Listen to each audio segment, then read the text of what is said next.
começando mais um programa Geração JC aqui na TV CPAD. Se você ainda não me conhece, eu sou Roberta Marassi, estou sempre aqui na sua companhia trazendo entrevistados, novidades do meio dos jovens evangélicos. É muito bom ter a sua companhia e hoje eu tenho uma outra companhia aqui ao meu lado. Ele é um ciclista brasileiro, ele é integrante da seleção masculina brasileira de mountain bike, já competiu em uma equipe alemã, é 8 vezes campeão brasileiro, 3 vezes campeão pan-americano, campeão sul-americano de mountain bike e atualmente está em 3º lugar no ranking mundial de mountain bike. Além disso tudo, ele é servo do Senhor, membro da Assembleia de Deus em Petrópolis, aqui no Rio de Janeiro. Estou falando do Henrique Avancini. Oi, Roberta, paz, muito bom estar aqui falando com você e poder falar um pouquinho de esporte, principalmente da minha fé por trás dessa vida esportiva. Amém. Então vamos começar logo pelo assunto assim principal. Como surgiu o interesse pelo ciclismo? Bom, eu tive a felicidade de crescer dentro de uma oficina de bicicletas, que era um negócio do meu pai durante a minha infância, e isso, de alguma maneira, foi o ambiente que propiciou o crescimento dessa paixão.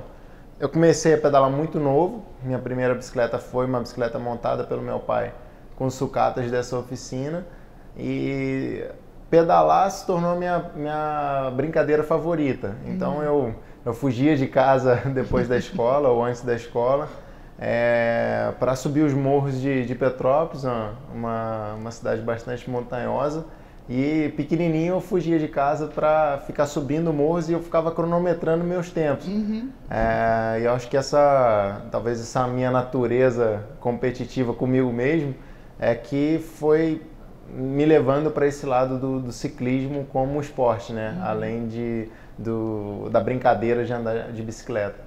E você teve dificuldade em aprender a andar de bicicleta? Porque tem muitas crianças que passam em bastante tempo, não conseguem, têm dificuldade, logo desistem. Como é que foi para você? Acho que eu estou aprendendo ainda, né? Não, isso é uma coisa que é bastante verdade. Depois de um tempo, você percebe que a bicicleta ela te ensina muito nesse sentido, né? Que por mais que você pratique, você sempre tem algo a melhorar ainda. E acho que isso é uma boa lição para as nossas vidas, né? E tive dificuldades em algumas coisas no começo e tenho até hoje. Como atleta profissional, continuo tendo aos pontos falhos, algumas dificuldades em cima da bicicleta. E o que eu procuro é sempre identificar esses pontos e trabalhá-los, né? Acho que a bicicleta ela te ensina muito a isso, né?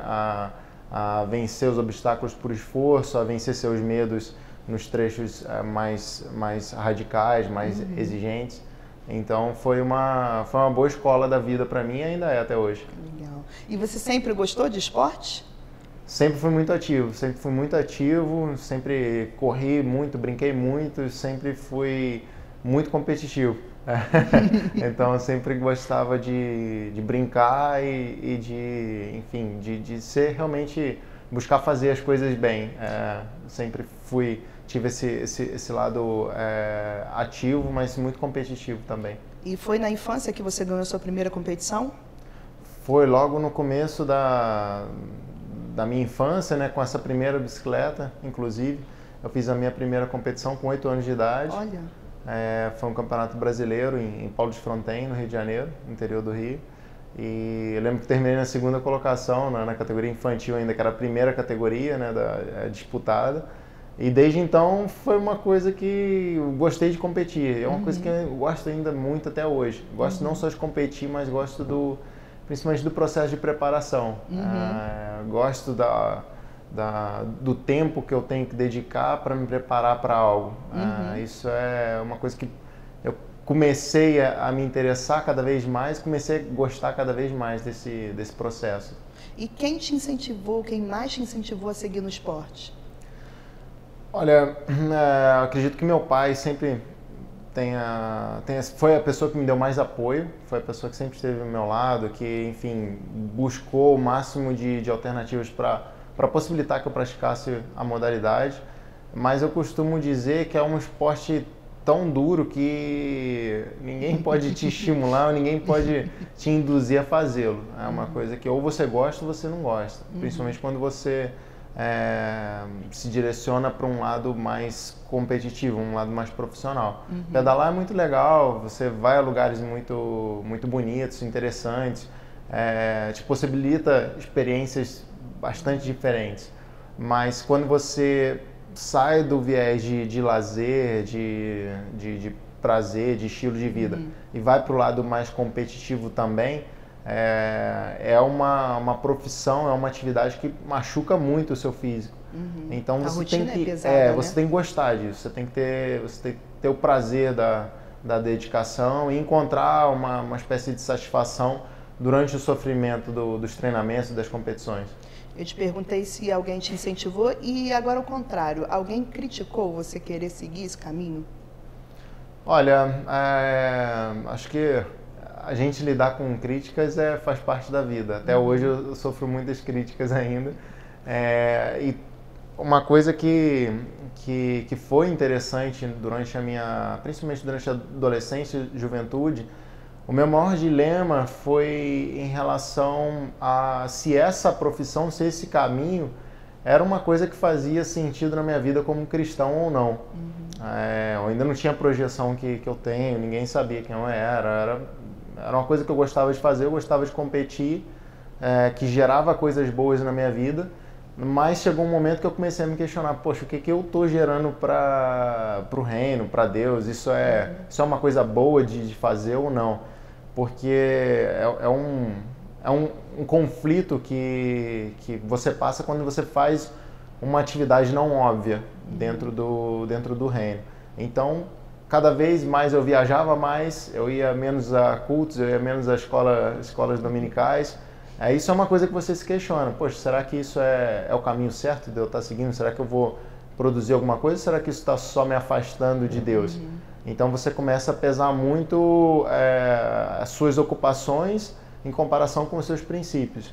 Então durante esse momento, não diria que eu sofri críticas, mas foi difícil para mim ser membro da igreja e ter uma ocupação esportiva. Durante muito tempo isso foi algo que o ambiente aparentava para mim que aquilo não era uma coisa boa de ser feita. Não era uma coisa talvez saudável, uma ocupação legal, mas o que eu estava agregando, o que isso ia me levar, considerando meu relacionamento com Deus. Então isso durante muito tempo foi uma crise interna muito profunda para mim.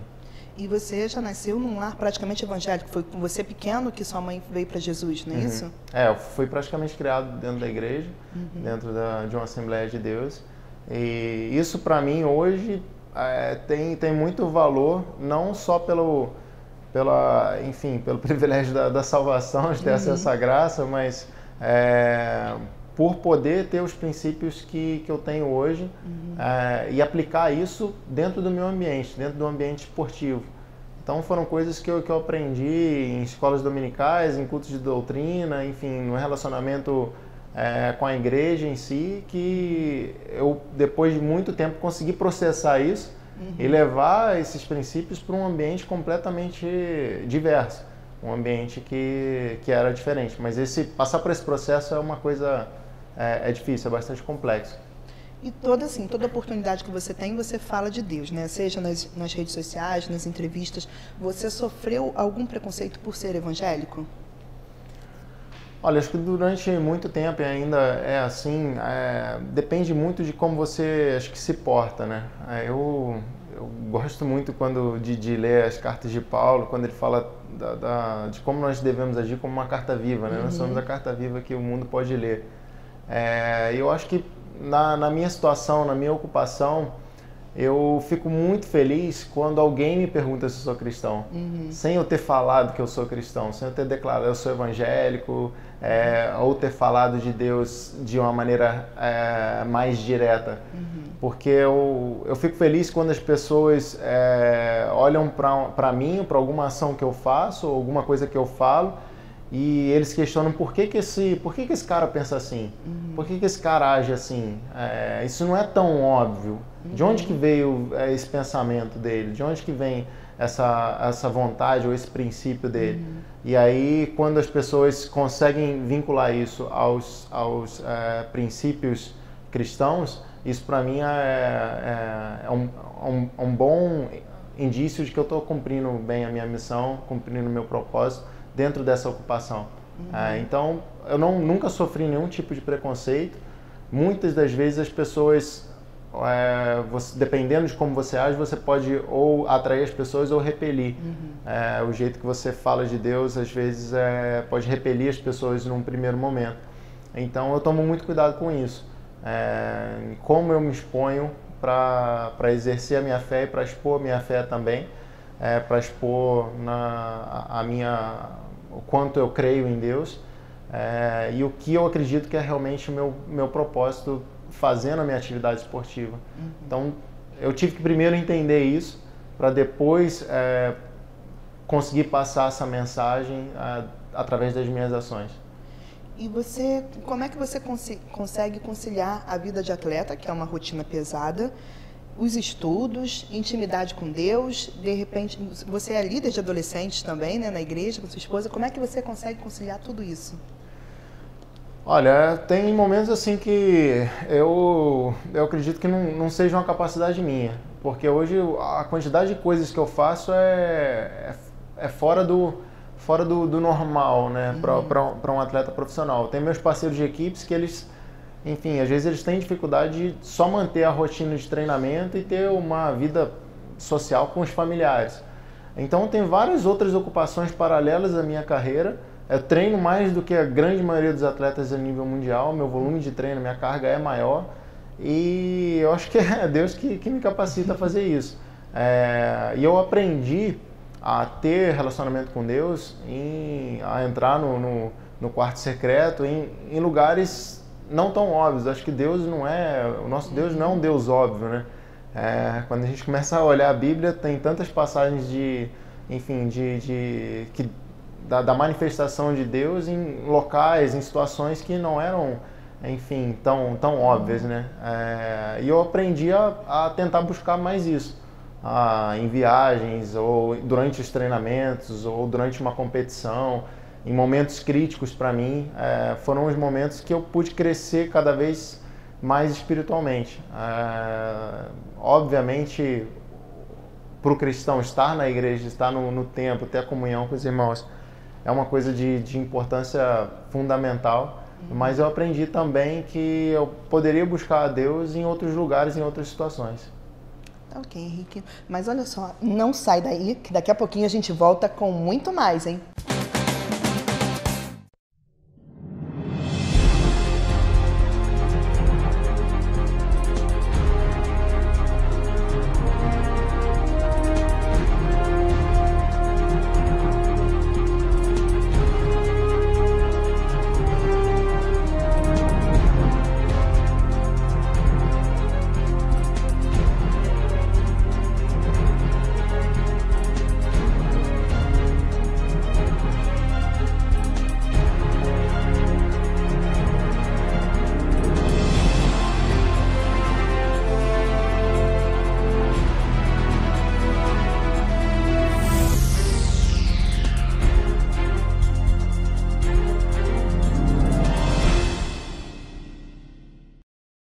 Se você tem perguntas sobre a fé, sobre a vida, sobre Deus, conheça a Bíblia The Way, O Caminho. Uma Bíblia em linguagem atual que veio para dizer que não tem nada de errado em fazer perguntas, ter dúvidas e em debater. Mas a The Way é mais que uma Bíblia de papel. Ela está presente no cyberespaço. Por toda a Bíblia há links e QR Codes de vídeos e estudos extras para você continuar no caminho, tanto no mundo real quanto no virtual. Venha para o caminho, conecte-se a The Way, uma obra com a qualidade CPAD.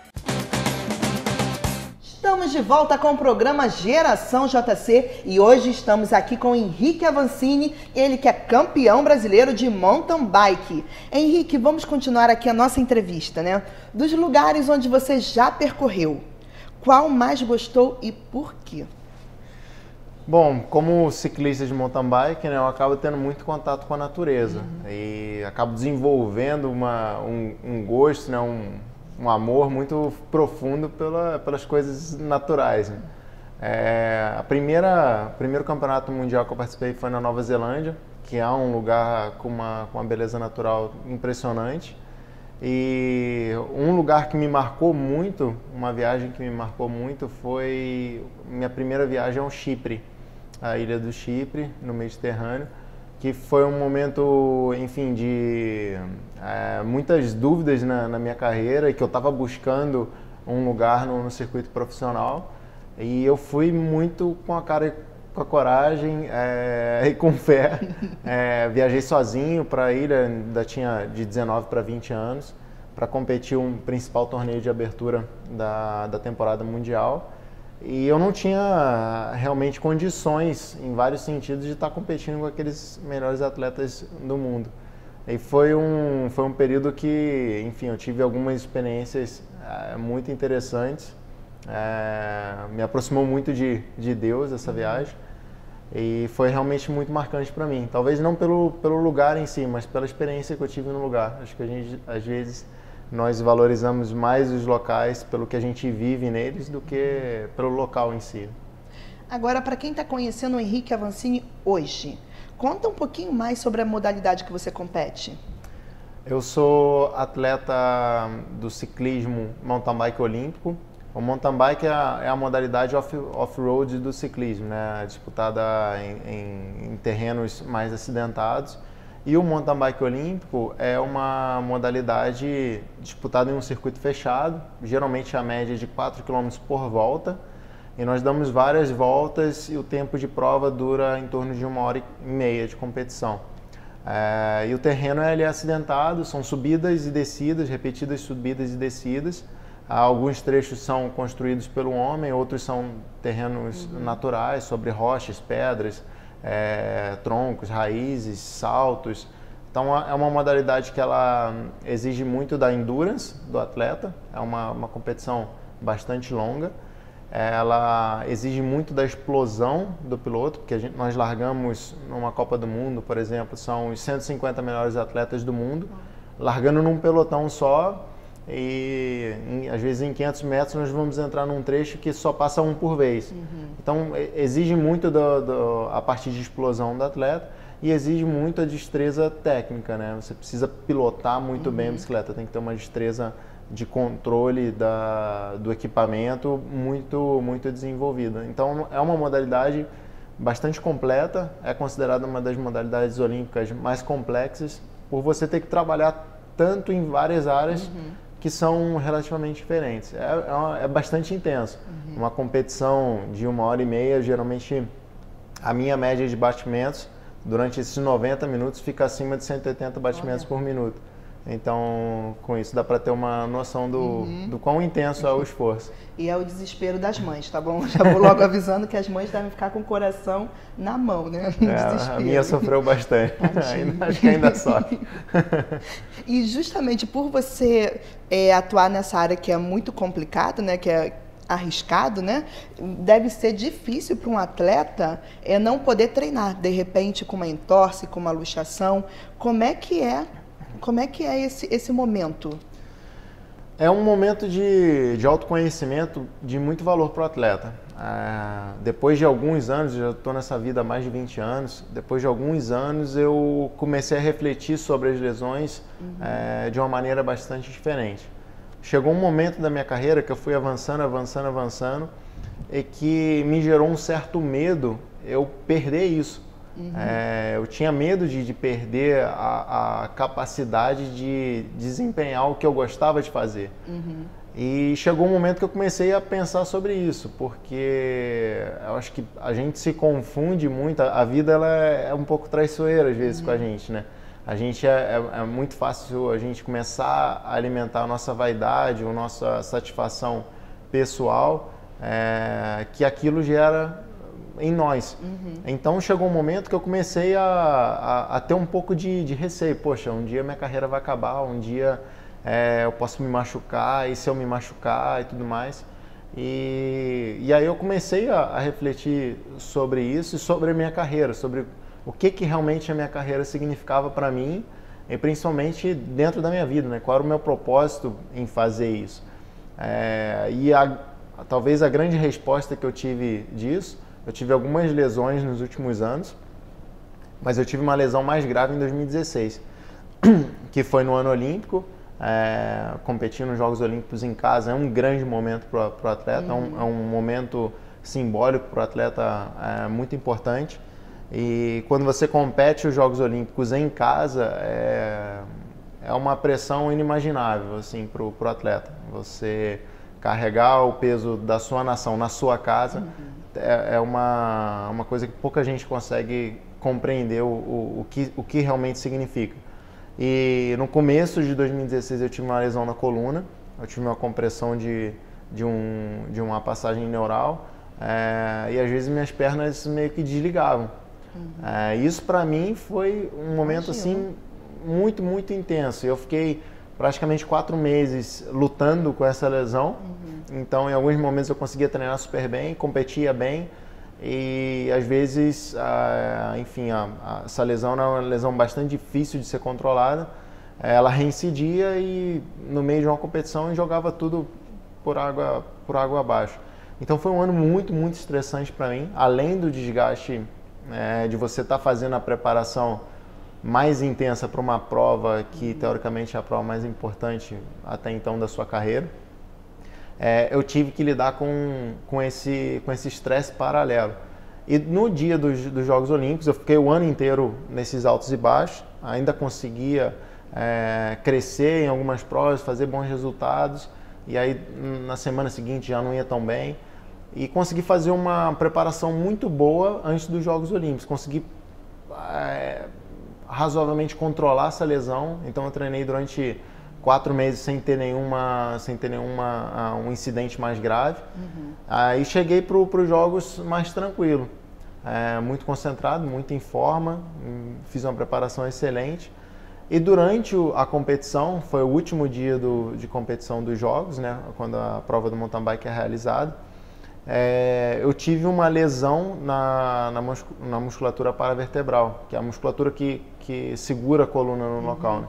Então trabalhei tanto essa musculatura para corrigir o posicionamento das vértebras e controlar essa outra lesão, que eu tive uma lesão como consequência disso durante a prova. Então eu terminei a corrida com bastante dor. Depois da prova fui direto para a policlínica para fazer exames, checar se era caso de cirurgia ou não. E o resultado foi que isso me deixou afastado da bicicleta o maior tempo da minha vida até então. Eu fiquei 2 meses sem subir numa bicicleta. E desde meus 8 anos de idade eu nunca passei esse tempo sem fazer o que eu mais gosto de fazer na minha vida. Mas isso foi a experiência que eu tive de maior valor na minha vida profissional até hoje. Talvez uma das experiências mais importantes na minha vida como um todo. Porque eu pude entender o que realmente significa a carreira. O que é o propósito, o que é a missão por trás da minha atividade esportiva. E a partir desse momento, para mim, foi libertador, porque hoje eu consigo ter uma clareza e uma liberdade espiritual de poder abrir mão da minha carreira a hora que for necessário. Então isso não é uma coisa que me prende mais. Se eu me machucar hoje num treinamento, que pode acontecer, faz parte, sabe? É uma coisa que eu vou entender que Deus está querendo tratar alguma coisa comigo, me ensinar alguma coisa e eu tirar uma boa lição disso. Então quando você consegue quebrar essa barreira de que enxergar as coisas que não são relacionadas diretamente a você, isso é muito libertador. Isso realmente traz um outro sentido ao que você faz e traz um outro sentido às suas vitórias, mas principalmente aos seus momentos que são difíceis, as suas frustrações, os objetivos não alcançados e principalmente as lesões. O atleta, ele, com o passar do tempo, você se torna alguém poderoso fisicamente. E é muito bom você se lesionar e lembrar que você é humano como qualquer outra pessoa. Que o que você faz melhor nada mais é do que uma capacidade que Deus te deu de desenvolver uma pequena qualidade que Ele te deu e que Ele pode tirar o momento que Ele quiser. Se você conseguir aceitar isso, a vida ganha um outro sentido. Nossa. Que bênção, né? Que bênção ter essa conscientização, né? Tão novo. E agora eu vou fazer mais uma pergunta, mas na verdade, só no próximo bloco que eu vou querer a resposta, hein? Como é que é um preparo de um ciclista para um grande campeonato? Daqui a pouquinho a gente tem essa resposta, não sai daí. Quer motivação para os desafios da vida moderna? Alimente a mente e o coração com os ensinos de Charles Swindoll.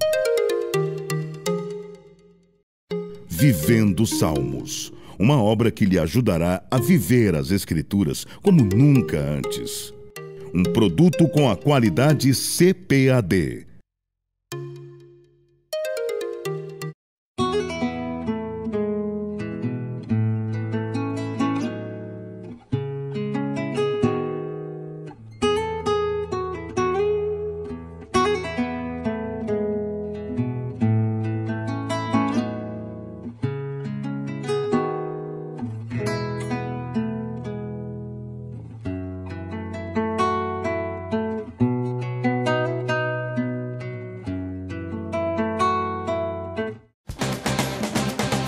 Estamos de volta com o programa Geração JC e hoje nós estamos na velocidade. Você viu que até o intervalo aí foi bem rapidinho, não foi?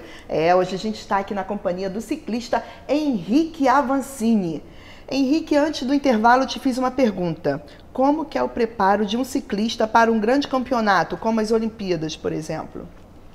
O processo de preparação é bastante longo, né? E é completo. Às vezes as pessoas têm uma imagem de que o tempo de treinamento do atleta é a única coisa relacionada à preparação dele. Quando você está se preparando para um grande campeonato, você precisa assumir um estilo de vida, uma rotina de vida que te direciona ao ganho de performance. Então isso vai desde o controle de sono, controle da alimentação, controle da recuperação e os treinamentos em si, as atividades dos treinamentos em si. Quando eu quero realmente construir uma forma física mais apurada para um evento específico, eu chego a realizar 4 sessões de treinamentos por dia. Então acordo super cedo, faço uma primeira sessão de treino ainda bem cedo e faço minha última sessão de treino já no começo da noite.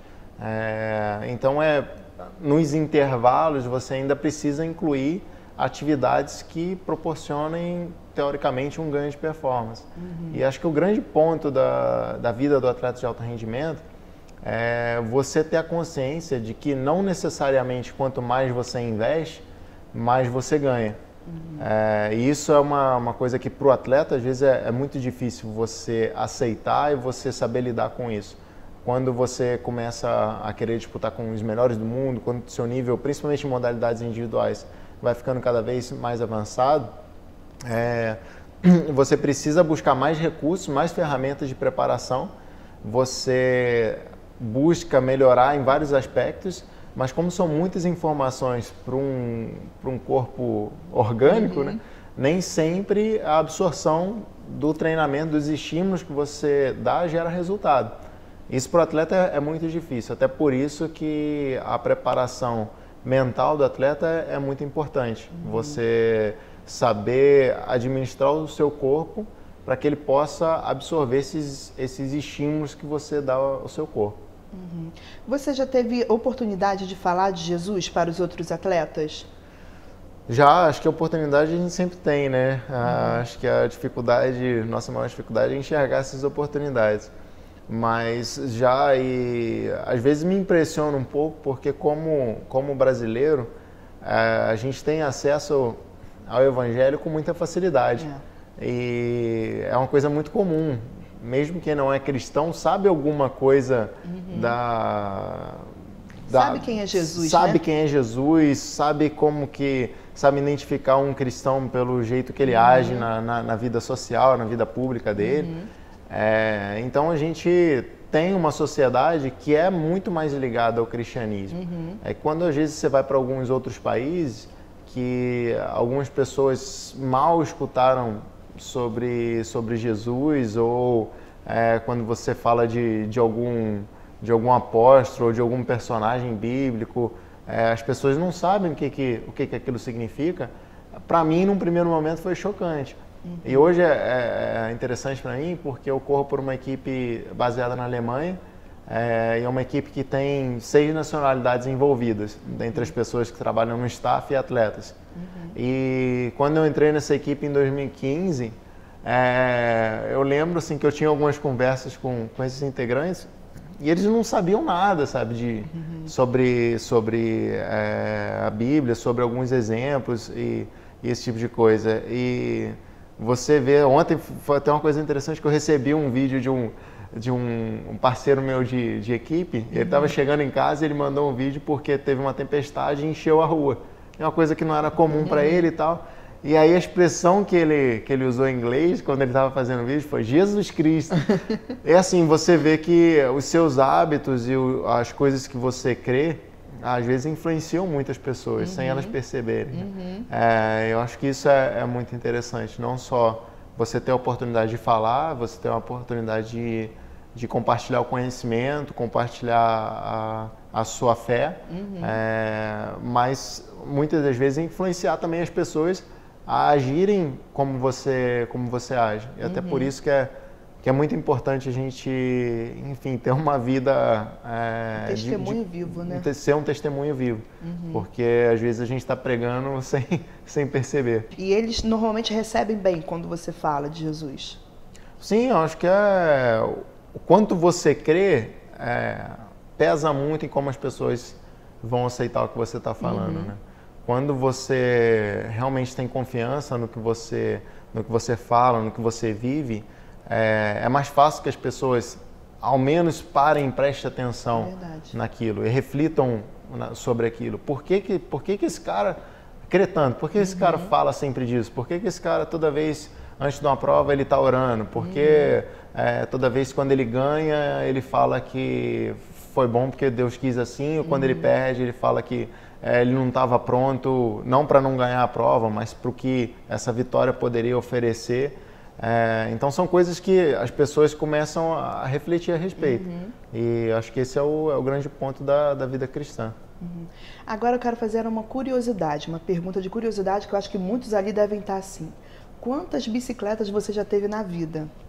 Perdi as contas, em algum momento eu parei de contar.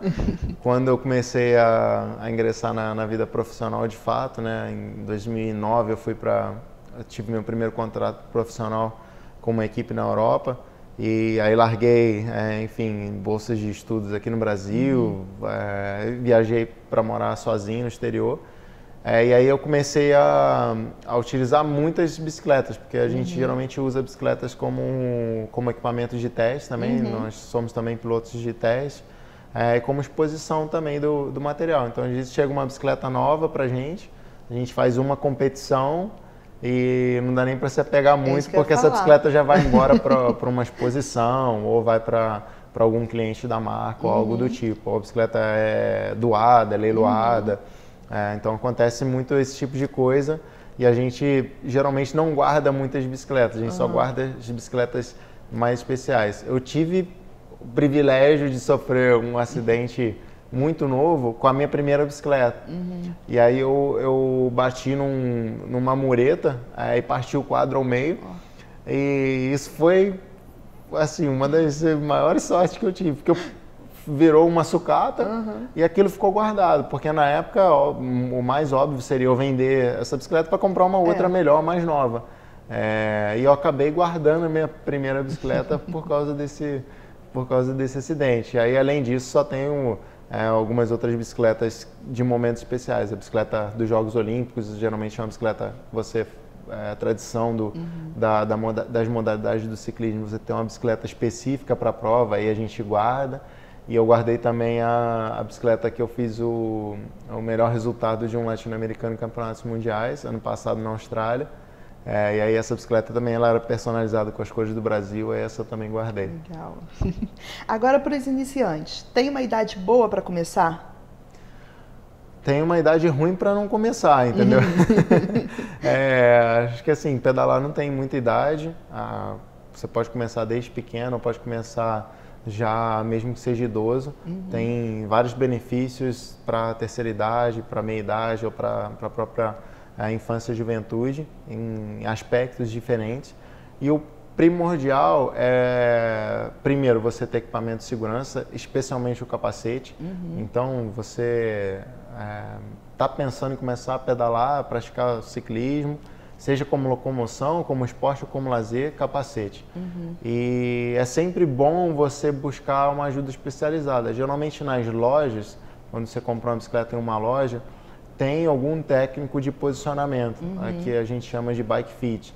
Ou, ao menos, essa pessoa tem um conhecimento para te vender a bicicleta do seu tamanho correto e regular a bicicleta nos posicionamentos corretos. Isso é muito importante, porque às vezes muitas pessoas reclamam de dores ou desconfortos que, poxa, eu não gosto de pedalar porque me dá dor aqui ou ali. E, na verdade, não é o pedalar em si, mas é o posicionamento que você está que não está correto. Então, isso é muito importante, você ter uma bicicleta no seu tamanho e no posicionamento correto. Isso ajuda bastante. Agora, além disso, da bicicleta, dos equipamentos de segurança, o que mais ele precisa ter? Depende do que você quer fazer na bicicleta, mas geralmente é um esporte que te ensina, te instiga muito a desenvolver a sua força de vontade, né? A desenvolver a expansão dos seus limites, a buscar a sua autossuperação. É um esporte legal porque ele, desde o primeiro contato, ele te ensina e até o seu último contato ele te ensina. Então, eu que tenho mais de 20 anos de carreira competitiva, ontem eu subi na bicicleta e eu aprendi uma coisa nova. E isso é muito interessante no ciclismo. Ele sempre continua, a bicicleta sempre continua te trazendo novas lições, te levando a lugares diferentes, em condições diferentes. E acaba que é um novo mundo assim, que se abre, né? É engraçado porque é um esporte que no Brasil ele não é grande para as grandes massas, mas ele é grande para o nicho. Então quem pedala geralmente acompanha tudo sobre bicicleta. E aí acaba que é quase um mundo diferente. As pessoas quando começam a pedalar, eles se aprofundam muito nisso e é realmente um esporte que proporciona experiências muito legais. Henrique, deixa aí uma mensagem para os nossos jovens que estão assistindo agora o programa. Bom, antes de mais nada, quero desejar que Deus abençoe vocês e que guie e ilumine vocês, traga luz às suas mentes, às suas vidas e que vocês possam ser exemplo por onde quer que vocês passarem e em qual for a ocupação de vocês. Eu sou um exemplo de Deus nesse sentido, em um esporte que não é difundido no Brasil e que agora cresce, num esporte que a gente não tinha tradição nenhuma e que durante muito tempo eu me questionei se isso era vontade de Deus ou não. Então, se Deus te agraciou com algum talento, por mais estranho que isso possa parecer, procure desenvolvê-lo, porque você pode realmente ter um propósito muito importante no reino e creia nisso e se entregue de corpo, alma e coração e a vontade de Deus seja feita na sua vida. Grande abraço. E com essa mensagem, né, eu só tenho a agradecer a sua participação aqui no programa. Muito obrigada, que o Senhor continue te capacitando, que Ele continue te inspirando, que através da sua vida outras vidas venham reconhecê-lo como Salvador, amém, como único e suficiente na vida deles também. E que, enfim, sua vida seja repleta de bênçãos e de mais conquistas, que você consiga trazer mais e mais medalhas pra gente. Amém, obrigado. Foi um prazer conversar com vocês. E volte sempre, hein? A Geração JC está sempre aqui te aguardando, com certeza. E para você que ficou aqui com a gente até agora, muito obrigada. Que o Senhor abençoe a sua vida muitíssimo. Espero que você tenha gostado e a gente já tem um encontro marcado aqui, hein? Não se esqueça, na próxima semana, Geração JC aqui na TV CPAD. Fique na paz. Tchau.